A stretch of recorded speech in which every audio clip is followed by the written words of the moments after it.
What is going on, YouTube universe? Welcome to the Hip and Shoulder, and today, ladies and gentlemen, it's time to recap another round of football.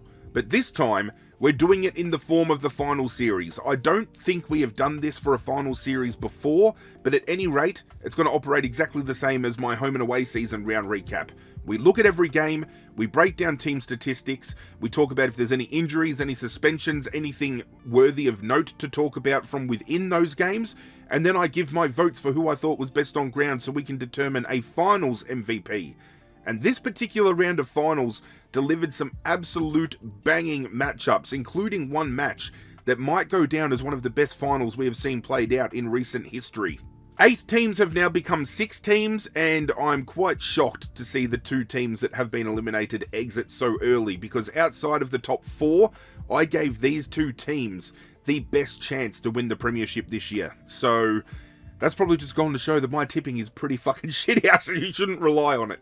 The round kicked off on Thursday night with Adelaide taking on Collingwood. We saw this matchup go down in round 23 of the home and away season, with Adelaide walking away with a very close win, despite the fact that Collingwood for that game had 71 inside 50s. The stat count for that game was absolutely huge, but given the scope of the fact that it was absolutely terrible weather, they weren't able to capitalise when moving the ball forward. So I gave Collingwood in this instance every single chance to win this game because it was tipped to be great conditions for football.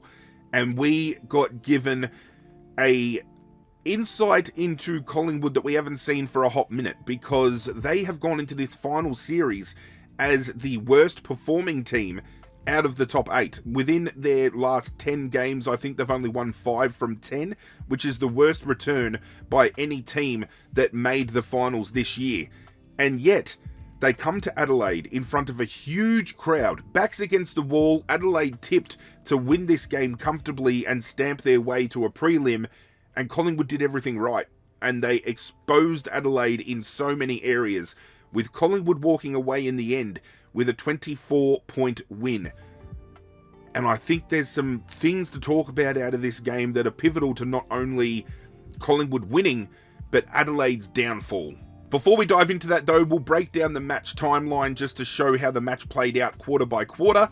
At quarter time, Collingwood had a slim lead, 2-3-15, leading 2-1-13. At halftime, they had a slim lead yet again, 5-7-37, leading 5-1-31.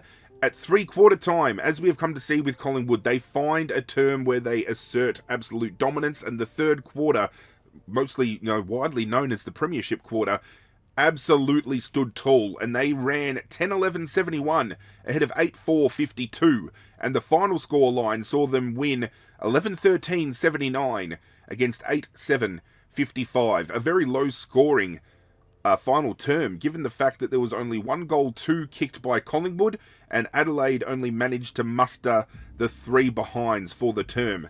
And that just speaks volumes to how this game was played out. When you break down the statistical differentiation between these two, it was Collingwood's marking game and their intercepting game that absolutely killed Adelaide, which is kind of ironic given the fact that Adelaide coming into this final series is one of, if not the best defensive team of 2025. And Collingwood came out and absolutely flipped the fucking script. This was a game where I felt a lot of predictability fell on the hands of Adelaide. When moving the ball forward, it was always looking for Thilthorpe, always looking for Tex Walker. And the elephant in the room is probably suggesting that without Isaac Rankin in the midfield and as a forward, they're lacking a little bit of dynamic. They're lacking X factor. They're lacking that breakaway player that can set things up, that can win the ball on their own terms, that can hit the scoreboard.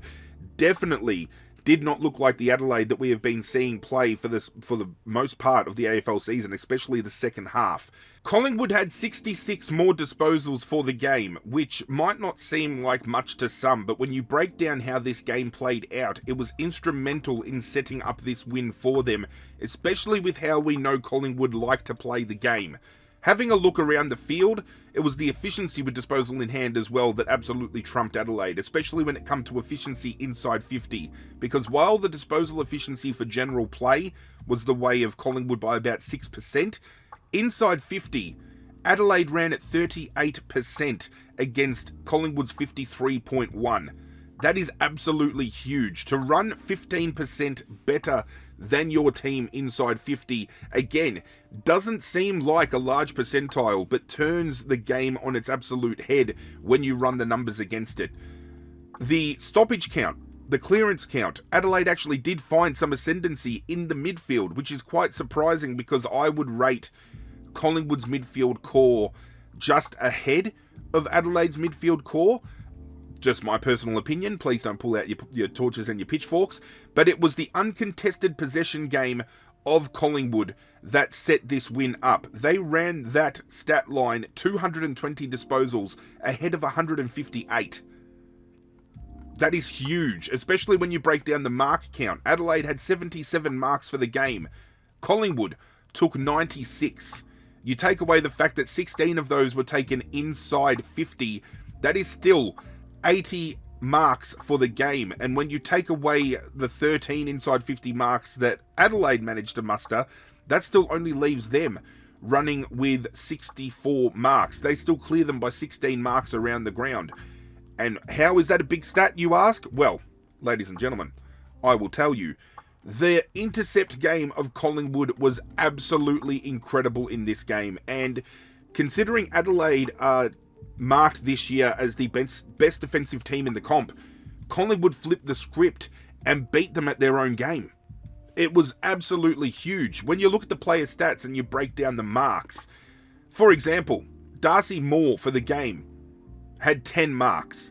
That was ahead of any player. That was more marks than what Tex Walker took, and he took majority of the marks for Adelaide forward half of the ball. Braden Maynard had 8 marks. Isaac Quainer took 6 marks. Harry Perryman, 5 marks. Jack Crisp, as that floating kind of defensive forward kind of player, 5 marks. Billy Frampton took 4. This was a defensive effort from Collingwood that I think a lot of people have been sleeping on. And despite the fact that Collingwood came into this final series with the worst record of any team in the top 8 from the last 10 games, I think the stat line showed that they had won 5 of their last 10. They have come out and put all the naysayers to rest. Anybody sleeping on Collingwood is absolutely idiotic and moronic to do so. Collingwood for the first half of this season, before that drop-off happened, were the best team in the AFL. Bar none. They were 2.5 games clear on top of the ladder, with many people, including myself, questioning when they would lose their next game. Unfortunately, it did start happening around the time I started asking that question, so maybe I gave them the kiss of death just a little bit. But still, we need to recognise at their best, Collingwood are one of the best teams in the competition, and you run the risk of being absolutely exposed if you don't pay them any mind. And I think coming into this game, in front of a home crowd, knowing that they had knocked them off a couple of weeks prior, Adelaide came in with a full steam, built up and thinking that they were going to have this game won. Maybe just a little bit getting ahead of themselves. Maybe sleeping on the fact that they thought, okay, we've knocked this mob off before, we're going to do it again. Whereas Collingwood would have come into this game with a completely different mindset. They know they had these guys beaten the first time around. They know they didn't capitalise on that inside 50 gap that they put on them. They knew they could beat Adelaide at their own game. And they did, comfortably. And it was on the back of Darcy Moore. It was on the back of Isaac Quainer. It was on the back of Braden Maynard.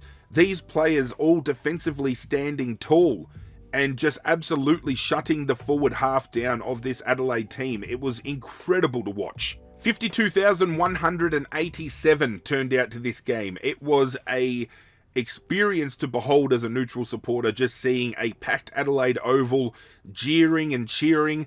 But the one thing I did not get behind, and the one thing that has caused a lot of commotion out of this game, was the fact that every time Isaac Quainer got a touch, the Adelaide crowd was up in raptures with booing, and it was not a good look, especially given the fact that reports are that the homophobic slur that Isaac Rankin came out with that has seen him suspended was directed at Isaac Quainer. Now, I don't know whether the Adelaide faithful are booing Isaac Quainer because they feel he was the one that threw Isaac Rankin under the bus. I believe, from all reports, it was Dan Houston that brought the fact up that he had said this slur to Isaac Quaynor if that was the case.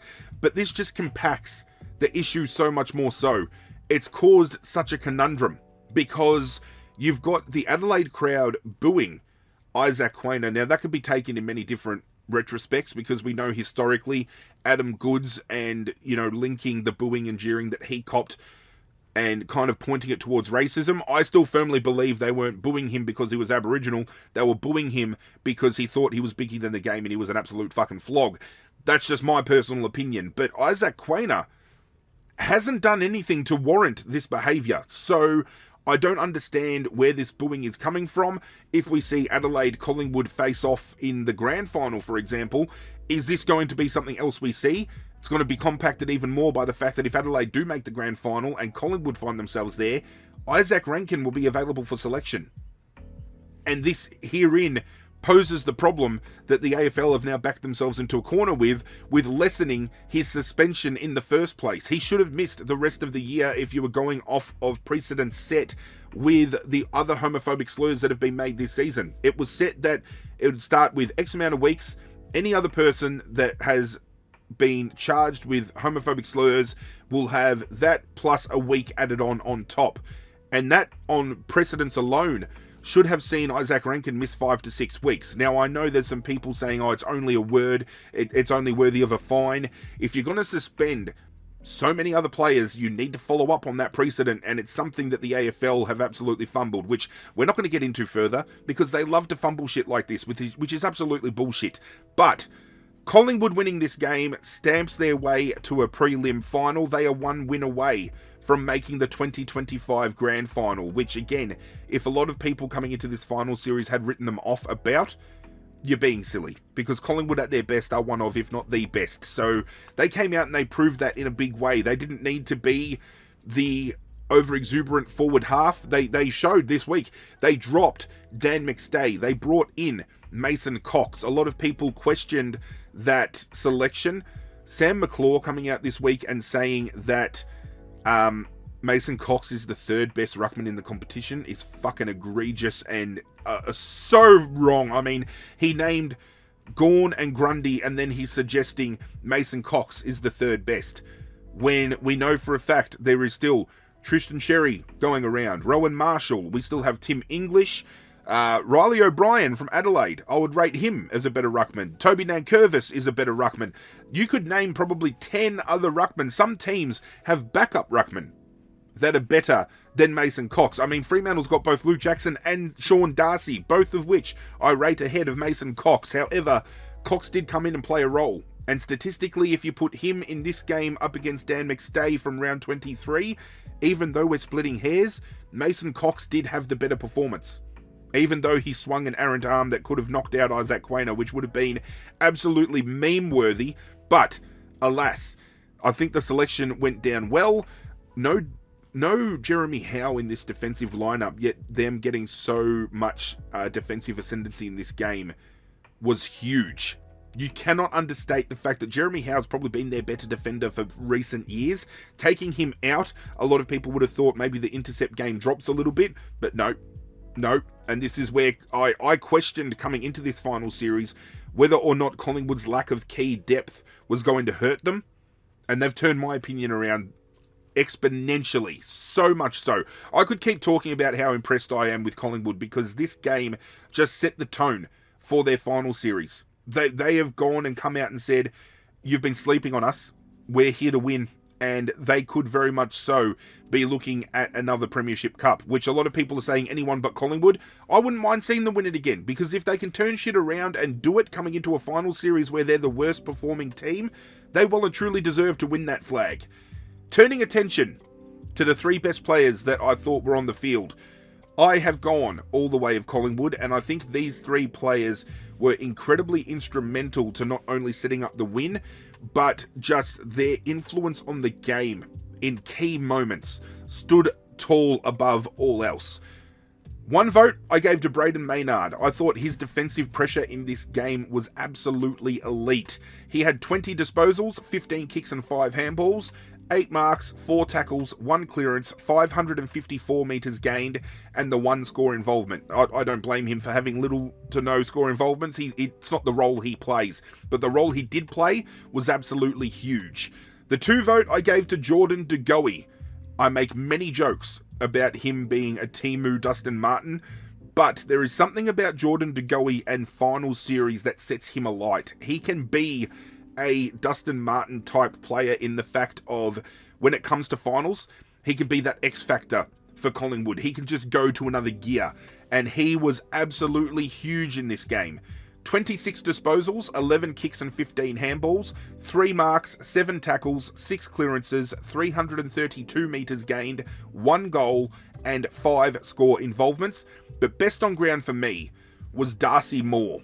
And even though he had the least amount of disposals comparatively to the other players I voted for, it was more quantity over quality here. He was absolutely huge.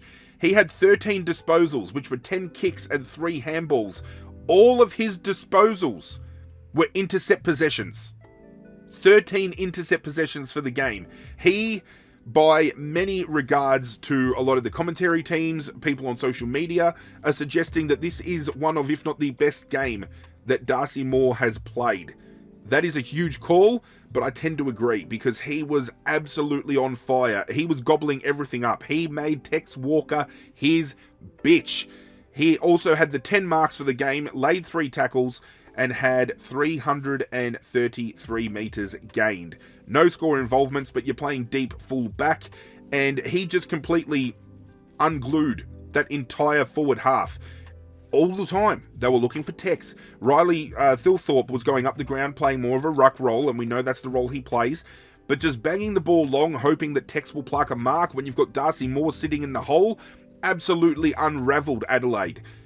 Now that Collingwood have moved on to the prelim, Adelaide have to go the long way to the grand final. They now have to play a semi-final this coming week, and then they'll have to play in a prelim.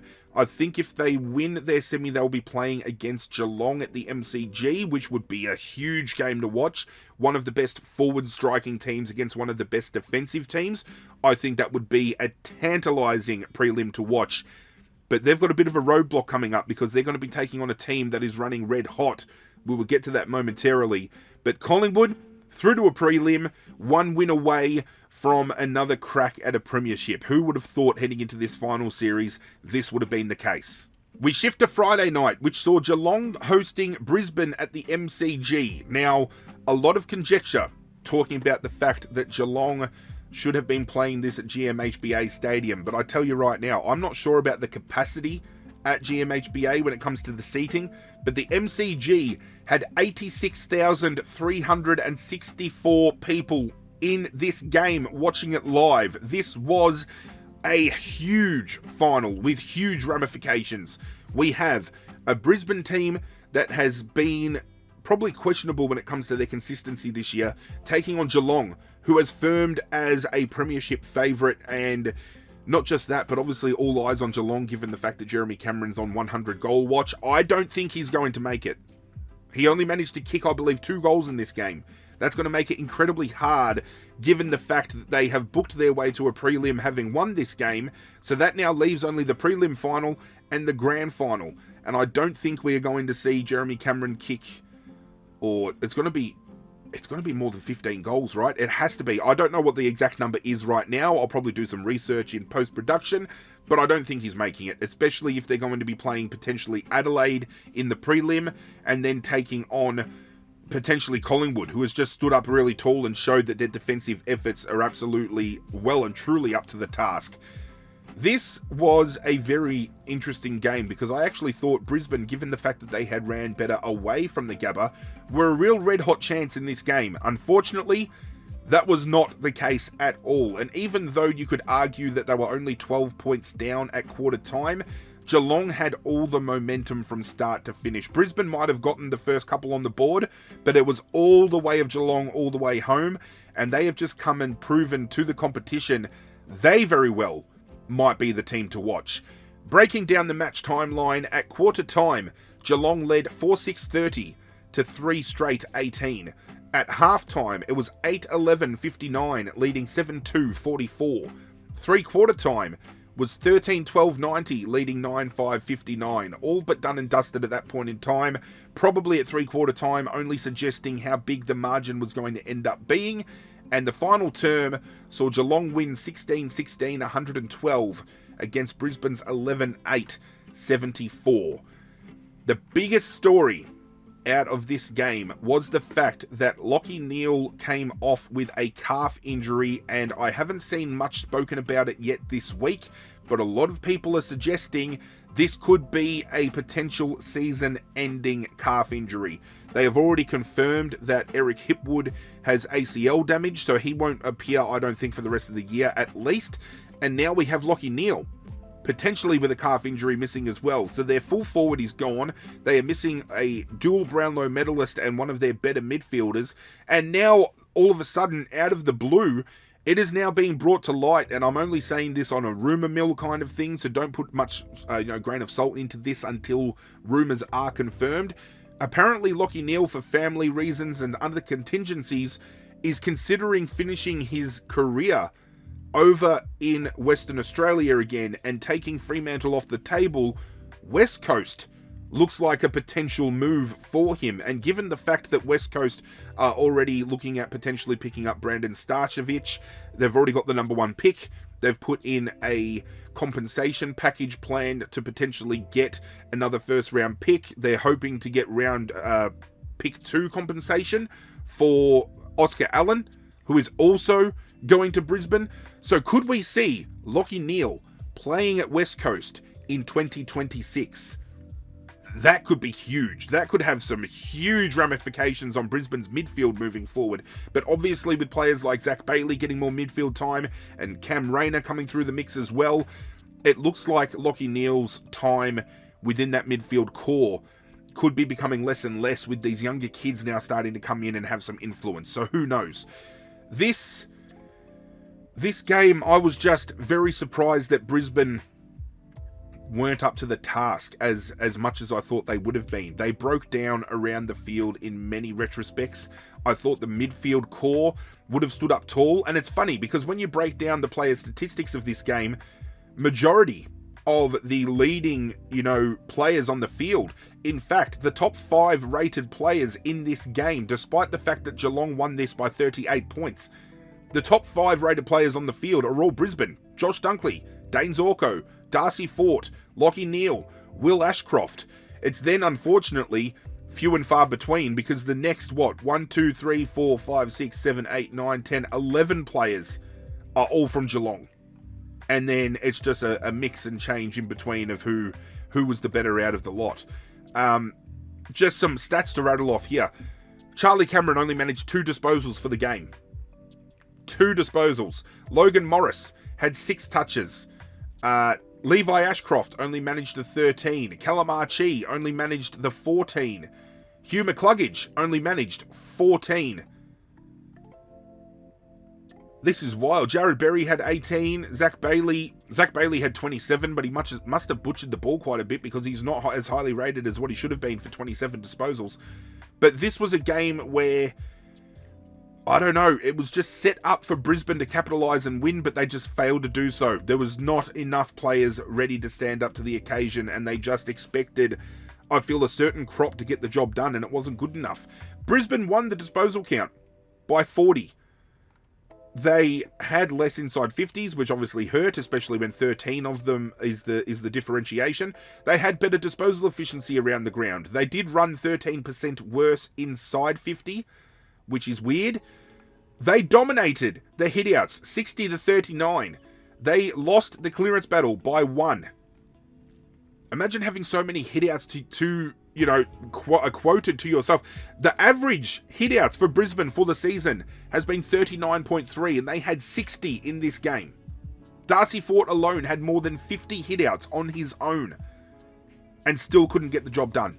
It's just a feat to be spoken about. Like the marks, 100 marks to Geelong, 90 to Brisbane. That's 14 under their average for the season. Geelong just capitalising where they could the best. and where they could the most. It was just ball in hand. They were better with it. Like, disposal efficiency wise here is suggesting the Brisbane were better with it, but I think you got more quality out of quantity with Geelong in this game, especially when you look at who the major disposal winners were. Well, this is actually quite surprising. Ollie Dempsey had the most disposals of any Geelong player with 25. There were 5 players from Brisbane that had more touches. Zach Bailey, Will Ashcroft, Josh Dunkley, Lachie Neale, Dane Zorko. The disposal counts for these players is really weird because you're not used to seeing it with Geelong. I mean, Max Holmes only had 23. Bailey Smith only had 22. Brian Myers only had 19. Atkins only had 17. Hard to break down. This is a game that, statistically speaking, and, you know, Brisbane should have won comfortably, especially when their players are the ones getting the more dominance around the field. Statistically, they're winning the hitouts with, you know, very, very little effort against them, and they still got absolutely shut down. This is, again, a defensive effort, I feel, from Geelong that is not spoken about highly enough. Players like Tom Stewart, I felt, played an incredible game. Zach Guthrie was great. The defensive pressure of Tom Atkins was huge.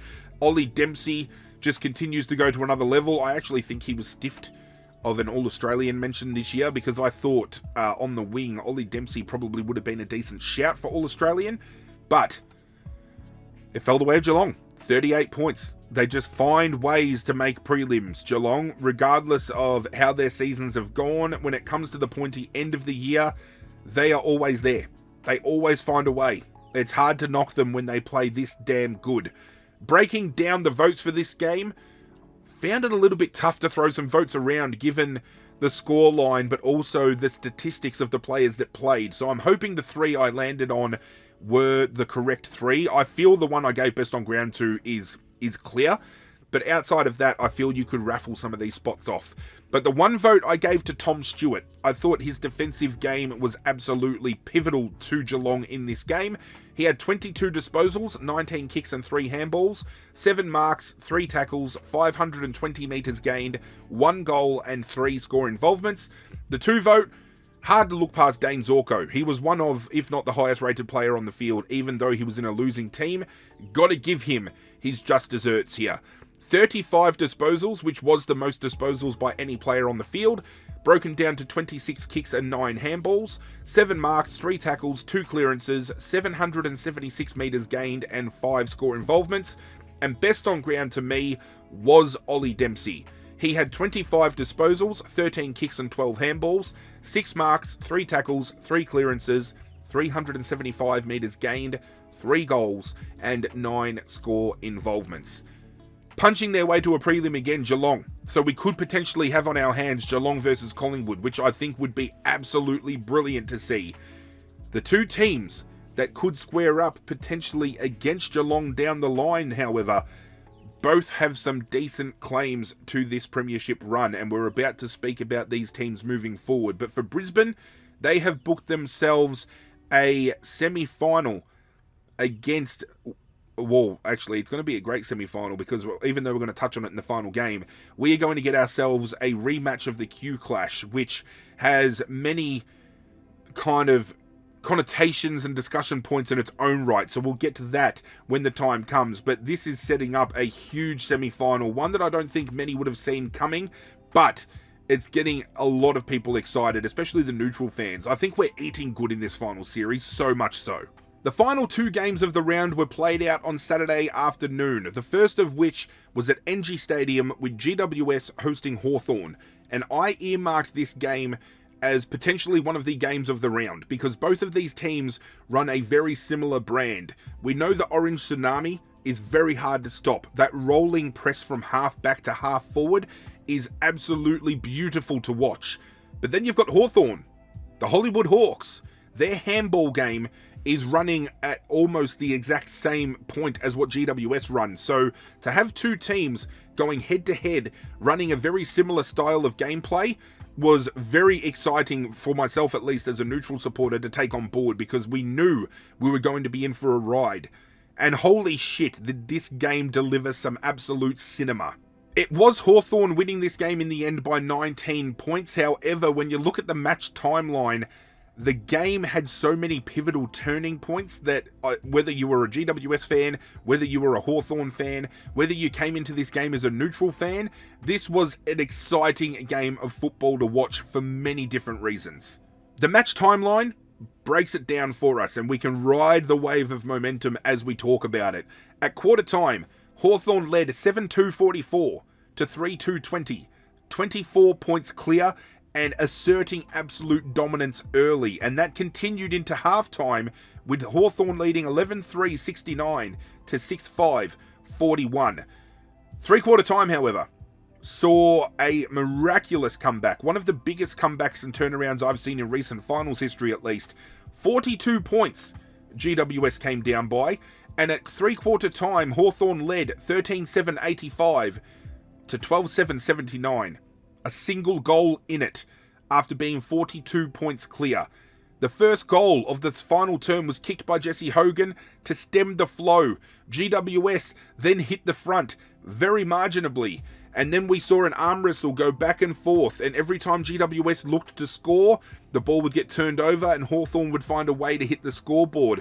Mabior Chol was incredibly quiet all game, yet in the final term kicked two pivotal goals, one of which he beat Sam Taylor one-on-one to kick what was in the end the sealing goal, with Hawthorn winning 16-11-107 to 13-10-88, and GWS, after a strong run this year, the first team eliminated from the 2025 final series, which I think is huge, because during the game they were talking about the fact that they had young Darcy go down. Darcy Jones went down with what has been confirmed, I believe, as a MCL injury. So he's done his knee, and it's not the first time he has done this either. So it's very crushing for him. But he is out of the game, and they weren't going to be playing Josh Kelly, or didn't intend to have Josh Kelly play a full game in this game because he was having managed minutes because he's only just recently come back from injury. But he had, in the third term, the highest rated quarter performance by any Giant in their finals history. You then had Tom Green, who went and had 12 clearances, which was the most by any GWS player in finals history. In the third term alone, I think Lockie Whitfield, Tom Green, Finn Callahan, they all had over 12 possessions in that term alone. They absolutely popped off. And in that term alone, I turned to my dad and I said, if they win this game, there's no stopping them from winning the premiership, because they have just proven with this comeback and how hot they are running that they can beat anybody. But yet, it wasn't to be seen. Hawthorn picking up the win and showing that the Hollywood Hawks, this hawk ball that everyone has been talking about, could it be damaging enough to take down a Geelong, to take down a Collingwood? These are questions we need to start answering, because we could very well see Hawthorn in the grand final this year, which is huge, because when you talk about players and the makeups of like your forward half and your midfield and your defensive half, they're probably not the most prominent of any other team. I feel there's teams comfortably that have better players in different positions here, but Hawthorn just find a way, proving that you don't need to have a team of star players. You just need a team that plays cohesively like stars to get the job done. Breaking down the team stats, it is all over the place. Hawthorn might have had more disposals, but GWS had 16 more inside 50s and just failed to capitalise. The differentiation between disposal efficiency, Hawthorn were better by 4% around the ground. However, they ran at 50%, moving the ball inside 50 against GWS's 37.5%. The hit-out battle was only marginally won by GWS. The clearances was won by GWS very marginally as well. But when it came to the possession count, even though it was very slim, it was the uncontested possessions where Hawthorn were able to capitalise. They just managed to find players on the out, because when the Orange Tsunami moves cohesively as one, you get a turnover, you're going to have Hawks on the back end that are able to be chipped the ball and moved around quite easily, and that's exactly what Hawthorn were doing to GWS in the end. Absolutely incredible game. Despite the margin in the end, I think the margin of 19 points is more than what the game probably alluded to, I think this game was a lot better despite the scoreboard. We got an absolute belter. We got exactly what we felt we were going to get delivered to us. When it came to the votes, I arm wrestled between the 3 and the 2 here, because I feel the 2 that I've given 2 and 3 to were the best on the ground. But the configuration of them, I've had 1 for 3 votes, 1 for 2 votes, and I flipped them and I flipped them again. And there are a few players that have been stiffed for votes here. Tom Green doesn't get a vote, Lockie Whitfield doesn't get a vote, but they were absolutely huge. Blake Hardwick played a very good role on Toby Green, but he doesn't get a vote from me. But the 3 I gave votes to, just as other players I voted for this episode already, were instrumental in their team and the way they performed. The 1 vote I gave to Jarman Impey, and I feel he gets slept on as a defender so much. He has had a huge year this year for Hawthorn. He had 28 disposals, 22 kicks and 6 handballs, 7 marks, 2 tackles, 2 clearances, 960 metres gained, and 6 score involvements. His rebound work off of half back was huge in this game. The 2 vote I did land on Finn Callaghan. He had 34 disposals, 19 kicks and 15 handballs, 4 marks, 8 tackles, 6 clearances, 833 metres gained, 1 goal, and 8 score involvements. And again, speaking to my dad about this game, who is an avid St Kilda fan, Finn Callaghan this year has came out and backed up why St Kilda were happy to give him big money on a big term contract in the way of length. I think it was like a 10 plus year contract they were offering him. He has come out and solidified his worth exponentially, and it's going to be very interesting to see whether other clubs try to make a play for him. I don't know whether he is gettable in that scope, but he has shown this year he has the capabilities of being a breakout star in this competition. He could be a top 10 player for many years to come. Best on ground, though, he stood up when needed the most. Jai Newcomb from Hawthorn. 32 disposals, 10 kicks and 22 handballs, 4 marks, 3 tackles, 12 clearances, 378 metres gained, 1 goal, and 8 score involvements.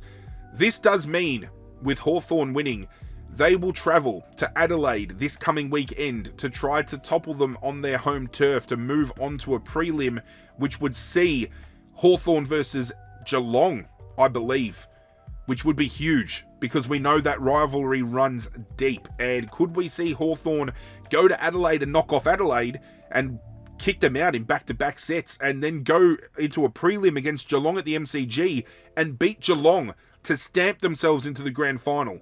Would be an absolute fairy tale ending for them, and it's one that I'm very keen to see how it plays out, because when they've got the ball rolling, this team, as much as I might not like Hawthorn all too much, very hard to deny they look great. The final of the round saw Fremantle hosting the Gold Coast at Optus Stadium. Huge game for many retrospects. The very first final in Gold Coast 15-year history. It was the biggest crowd they have ever played in front of, with 57,507 in the house. This was incredible. This was a game that had so many, again, ramifications on the board. Nat Fyfe, he's announced his retirement. This is the last time he's going to be rolling through for Fremantle. Can they get to a premiership run with Nat Fyfe on board for one last time? Can the Gold Coast stand tall away from home, where historically they do not play well, and win their first final? And we were delivered one of the best finals that we have seen in recent years, with the Gold Coast winning by a singular point, with David Swallow, an OG Gold Coast player, standing tall, kicking what he thought was a goal, overturned to a point because it was touched, but that point still mattered. He is the hometown hero, and Gold Coast come home. They move on to take on Brisbane in a Q clash to face Collingwood in a prelim final. And we know what the Gold Coast did the last time they played Collingwood, so let's fucking get real here. If the Gold Coast can find a way to topple Brisbane in the Q clash, which I think at the moment they're running 3-13 against Brisbane in Q clashes at the Gabba, so it's going to be a very hard ask, but if they can overcome that, we could potentially have a grand final that sees Gold Coast in the final game of September. What the fuck? The match timeline. Very interesting to see here, because just like Collingwood, Gold Coast just found a quarter where they absolutely ran dominant, and unfortunately, it was too much for Fremantle to overcome. At quarter time, they led 1-6-12 to 1-2-8. At halftime, they led 8-9-57 to 5-2-32. Maybe the damage was already done by halftime, who knows. At three-quarter time, they led 9-13-67 to 8-4-52. And for a long part of that quarter, Fremantle struggled to hit the scoreboard, so that lead was starting to really get away from them. And the final scoreline, after that goal that was reverted to a point was kicked, saw Gold Coast win 11-14-80 to 12-7-79. Incredible game of football. This was great. I had no bearing on this game. I'm not a Fremantle supporter. I'm not a Gold Coast supporter. I've been very vocal about my feelings about the Gold Coast, just with how Damien Hardwick left things at Richmond and poaching Daniel Rioli and all that kind of stuff. But, man, what a game. This was huge. This was great. It was such a good watch. Breaking down the team stats, it was very even. I mean, Gold Coast only had 4 more disposals collectively for the game. They had 10 less inside 50s. So again, just a team banking on quality with their quantity. They only ran better, 2% better than Fremantle. 72 up against 74%. Inside 50 is where the efficiency started to come into play. Fremantle were only running at 40.7%. Gold Coast ran at 51%, so a decent gap there. Gold Coast only had 8 more hitouts for the game, but clearances fell the way of Fremantle, which is quite surprising given Noah Anderson, given Matt Rowell, given we know that they are clearance machines. Contested possessions, only the way of Fremantle by 10.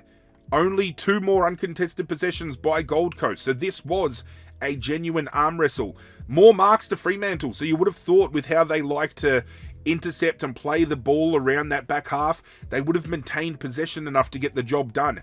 In all actual fact, when David Swallow kicked that goal, I think you would have preferred that goal to be counted instead of that point being kicked, because with 9 seconds left on the clock, you'd rather have a ball up, get a clearance and potentially an inside 50, or a free kick from a centre clearance to get the ball inside 50, rather than having to go from full back to full forward with, 2 or 3 kicks and hope that that 9 seconds is quick enough, which it was not, because that kick in that came from Luke Ryan hung in the air for 3 or 4 seconds, so that kills half of the time you've got left. It was just incredible situation to fall on. I don't think, you'd love to see a team that, especially if you're a Fremantle supporter, you have more inside 50s, you've got chances. I mean, Michael Frederick runs into an open 50. Instead of nailing a drop punt, he goes for a dribble kick, which absolutely misses. There were moments that Fremantle had where they should have and could have won this game, but unfortunately it was not to be. And the Gold Coast move on to a semi-final, which is an interesting stat in itself, because that does mean, in the history of 18 teams being in the competition, Essendon is now the only team that has not won a final. The Gold Coast have won a final before Essendon have won a final within this configuration. Meme-worthy in itself, folks. Turning attention to the votes here, I did find it very surprising that the guy that I've given 1 vote to did not get a single coach's vote for this game, despite the presence that he had in Fremantle's defence. Every single Fremantle supporter that has come out of this game upset that they have lost have all said how well of a game this man has played, and I think it is egregious that he was not discussed by any of the coaches at all when it came to voting for this game. I have given the 1 vote to Alex Pearce, who I thought defensively was incredible. 13 disposals, 7 kicks, 6 handballs, 8 marks, 2 tackles, 1 clearance, 178 metres gained, and 2 score involvements. The 2 vote I gave to Matt Rowell. Surprise, surprise, when Gold Coast is playing well, this man is flying. He had 34 disposals, 14 kicks and 20 handballs, 2 marks, 6 tackles, 4 clearances, 638 metres gained, and 10 score involvements. And best on ground to me was Caleb Sarong. He fought so hard to get this team over the line, but it was just not meant to be. 35 disposals, 20 kicks and 15 handballs, 2 marks, 9 tackles, 13 clearances, 702 metres gained, and 6 score involvements. This does see Fremantle bow out. I've been saying for a while that I thought outside of the top 4, they had a chance to do some damage. Unfortunately, it is not meant to be. Gold Coast move on to the semi-final to take on Brisbane in a Q clash, which has its own ramifications. As I said, this rivalry has been heated. Brisbane have the better of them at the Gabba. However, this year, Brisbane have failed to deliver at the Gabba more often than not. So this really opens up a possibility for Gold Coast to win and move on to a prelim against Collingwood. Huge. We have 2 huge games of football created out of these rounds. With GWS and Fremantle gone, this coming weekend, we now get to see Adelaide versus Hawthorn, Brisbane versus Gold Coast. We then see either Collingwood take on Brisbane or the Gold Coast in a prelim. We then see either Adelaide or Hawthorn take on Geelong in a prelim. And then we find out who makes the final dance. This is a huge run home with some teams that I don't think we expected to be here at this pointy end of the season, which is what's so exciting as a neutral supporter. We are getting something different. We're getting teams that we aren't used to seeing in these positions. It is great to watch. It is great to take in. As footy supporters, we are eating good. With all the votes tallied up, I think it's pretty simple here. We've had 4 games, so obviously there's going to be a 4-way tie for the lead. We have Fremantle's Caleb Sarong, we have Hawthorn's Jai Newcomb, we have Geelong's Ollie Dempsey, and we have Collingwood's Darcy Moore, all leading the finals MVP votes for myself. And this creates a question for me when it comes to the Gary Ayres medal that's voted for within the AFL for the best player of the final series. Do we think it's a little bit unfair that some players have a better chance of winning because they can potentially play more games collectively? You know what I'm saying? Like, we've got currently Adelaide, who have to run from the first final all the way through. So they're going to play 1 extra game comparatively to Geelong and to Collingwood. So if, for example, in a losing game, Jordan Dawson gets 3 votes, and then over the next 2 weeks he gets 3 and 3, is it a bit of an unfair advantage because they play 1 more game?